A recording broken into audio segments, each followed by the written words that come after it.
When the Israeli Defense Forces killed 3 hostages yesterday, or the day before yesterday, that should be the end of the war. I don't think it's ended yet, but they should already finish overthrowing Netanyahu, because they were starting that before the war, and replace this whole plan of war with negotiations and peace, which is what has produced the release of hostages, and has worked for everybody when they release hostages on both sides and get back to freedom and good things.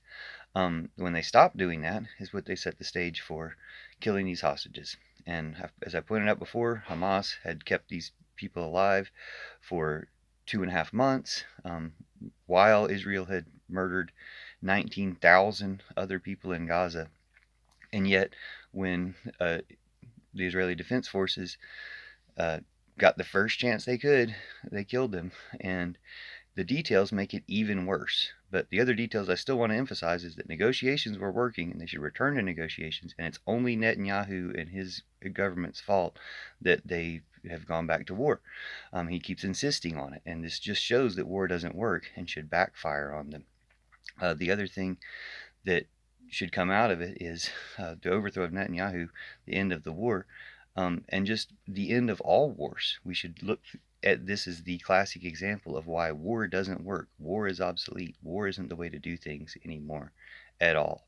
So it can be good things that come out of this. It's too bad for their sacrifice and the sacrifice of thousands of other people. But if it ends war, it will be good that comes out of it in the long run. We need, the people who are still alive need to make sure that that's the good that comes out of it. The other thing about the killings of these 3 hostages is the details of it. I'd already said they probably weren't armed, so they probably just, these are the people that made the news, although they probably killed lots of innocent people in this exact same way, just because they can, because nobody's stopping them or paying attention. They've supposedly started new training procedures 2.5 months into the war that will prevent something like this from happening before. Why would they wouldn't have trained that way before? And again, the other people that they've killed because they haven't had that training is an atrocity. The fact that they killed these 3 people, but also that they were waving a white flag, that they'd made a white flag to wave, are the details I've heard since first talking about this. That they shot 2 of the people, and then the third person was calling out in Hebrew to get them to recognize that he wasn't a combatant or anything, and they called off the fire and still shot him. Now, this is the story as we got it, and they lie about everything else.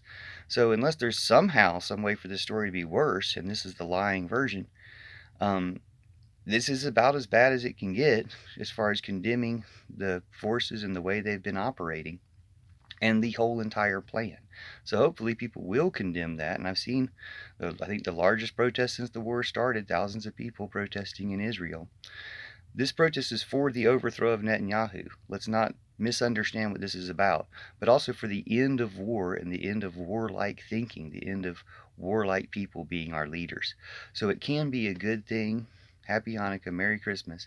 It can be a good thing. Happy Kwanzaa. If we make it a good thing, if we do good things out of the bad that we've allowed to happen. And we can change all sorts of things. I believe in the Church of Judas replacing all patriarchy Christianity. So all the Christianity that got us into this point, up to this point, that went wrong, gets replaced by Jesus' design, because it was designed to be a trap. And that's one of the changes that's going to happen.